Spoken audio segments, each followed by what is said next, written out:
Hi everyone, welcome to the channel. Thank you so much for tuning in. So a lot of times, you hear people talking about they want to go do travel nursing. So I'm going to talk a little bit about travel nursing because it is something that is very popular and a lot of persons tend to want to explore it because of different reasons. So if you are a nurse or you are someone that is thinking about becoming, a nurse and you're thinking about travel nursing because of the flexibility, the adventure from it, then I'm going to share with you the pros and cons of travel nursing. All right. If you haven't subscribed as yet, though, I would love for you to go ahead and subscribe to the channel, turn the notification bell on, and remember to hit the thumbs up button. All right. So a lot of persons tend to go into travel nursing because of the flexibility, the high pay rate, as well as the adventure of that. And if those are the things that you want or you're looking for, then that is the perfect fit for you in terms of the nursing career.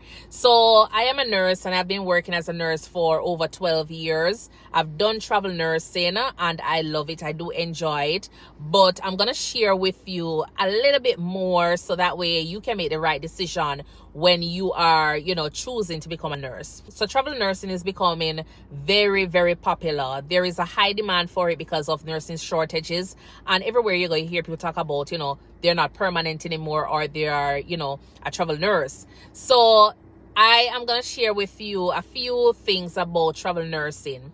But first, let's talk about what is travel nursing. And travel nurses are usually registered nurses who are hired for short-term travel contracts in different settings, in the healthcare settings to be exact. And usually it is for high demand areas. So the contract usually lasts anywhere between 8 to 13 weeks, or it can go as far as like up to 26 weeks, depending on the company. The facilities that usually hire travel nurses are like your hospitals, you have clinics, long-term care facilities, correctional facilities, and other areas. You understand? The specialties that usually benefit from travel nurses in the hospital are usually operating room, ICU, you have med-surg and telemetry. And usually because there is a high demand in those areas because they're high stressed area and you don't have that much permanent staff there. So you have a lot of states that resort to travel nurses a lot of time because either it is difficult for persons to go to those states and work permanently because of different reasons. All right.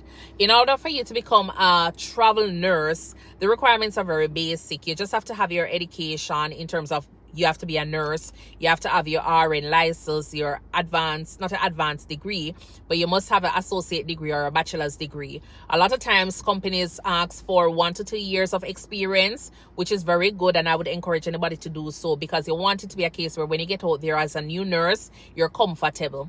There are certain certifications that you definitely need, including BLS, PALS,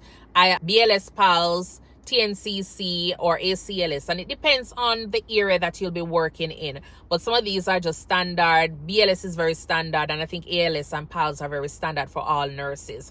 Don't quote me on that, but I think it is. You're definitely going to need your license, and a lot of nurses, when they're thinking about travel nursing, they will tend to get a compact license, which means the license can be used in multiple states. If you're in a compact state, your license should be able to work in a lot of states that is under the compact rule. And then if you need to work in other areas that are not a part of the compact state, you need to get another license. You have companies that would definitely help you with getting your license going. The pros and cons of becoming a travel nurse, though, is that when you look at the pros, you're looking at the higher rate in terms of pay. The pros of being a travel nurse is that you have higher rates, so anywhere between like $3,000 to $5,000 per week you can earn as a travel nurse. Stipend, including for housing, meals, travel expenses, are all tax-free, and that is something that a lot of persons tend to benefit from. Career growth, because you'll be going to different areas in the hospital, you'll have improvement in your skill and you'll be able to get like opportunities to do other things. You'll also have the ability to learn different computer system, charting system, procedures and all in different companies. The cons of it is that, a lot of times you might find yourself being frequently relocated, and sometimes a lot of persons find it exhausting. You might have challenge with housing because sometimes housing stipend is not adequate to cover probably your preference in terms of your location, and sometimes depending on the city that you'll be living during your contract, it can be expensive, and so it might not work out in your favor. And the number one thing I would say with the con is that you might miss out on benefits when it comes on to retirement, because when you're full-time at a hospital, a lot of times they encourage you to be a part of the 401k, and that kind of helps with your retirement plan. When you're a travel nurse, you don't have any benefits or anything like that, because all of those you have to do them independently. Choosing the right agency, though, is something that you definitely need to look at, because you want to make sure that the company that you'll be using for your recruitment is going to be, very reputable. So look up online different companies and see which one have 5-star or no star, and then you choose from there. You want to know who is going to be like a good company in terms of, are these recruiters very quick with responding to you, or are they, not quick with answering the phone? Are they going to be breaking down the contract for you so you can understand what is taxable versus non-taxable stipend? Are they going to be helping you with different housing option?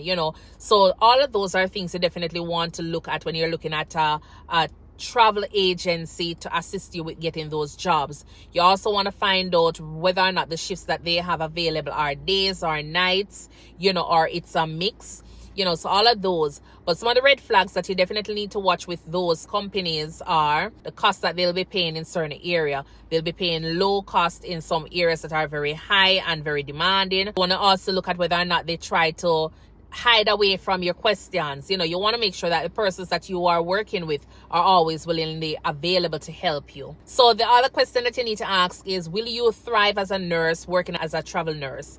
Because a lot of times, when you're thinking about travel nursing, you have to be very independent. You have to be adaptive to situation. You have to make sure that you're very flexible.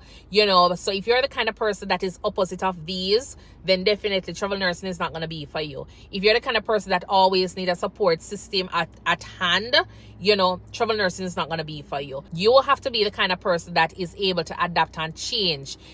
As I said, jump your jump for the good reason, but at the same time, you have a backbone where you can stand up for yourself. You are good with your skills, and all of those are things that you definitely need to think about before going into travel nursing. So I will definitely be going ahead to share some additional information regarding travel nursing as well as nursing in general. But if there is something specific that you definitely need for me to go ahead and discuss, remember to go ahead and leave them in the comment box below, and I will definitely do so at the appropriate time. Thank you so much for tuning in and making it the Think Nursing Show. All right, bye.